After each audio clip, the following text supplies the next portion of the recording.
Vamos lá para a pergunta, e a pergunta é do Carlos. Olha a pergunta que ele fez.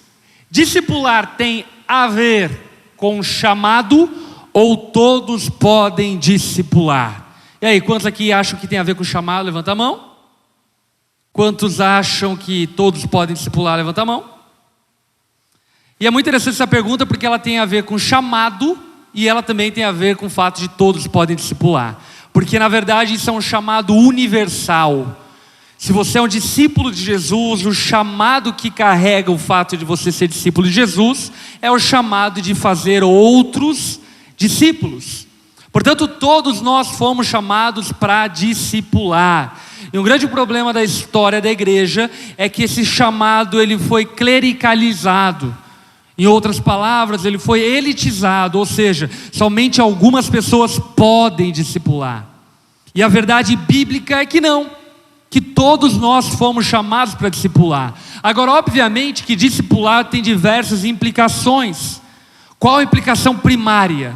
A implicação primária é aquilo que Paulo mesmo disse para a igreja de Corinto, quando ele fala, sejam meus imitadores como eu também sou de Cristo.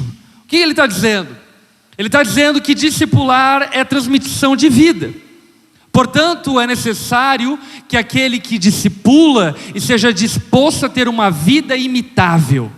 E é aí que muita gente tropeça e prefere antibiblicamente, preconceituosamente deixar esse chamado a um encargo de alguns. Mas a grande verdade é que todos nós fomos chamados para discipular. Pastor, mas eu posso discipular então amanhã? Não necessariamente. Por exemplo, os discípulos andaram com Jesus durante 3 anos e só no término desses 3 anos que Jesus disse para eles, vão e façam discípulos. Então, por mais que seja um chamado para todos, o tempo de iniciar esse ministério, de fazer discípulos, não começa da noite para o dia e não é algo sintomático à sua conversão. É necessário lançar alguns fundamentos que vão te dar estrutura para que posteriormente então você faça discípulos. Mas a igreja precisa compreender que esse chamado é coletivo.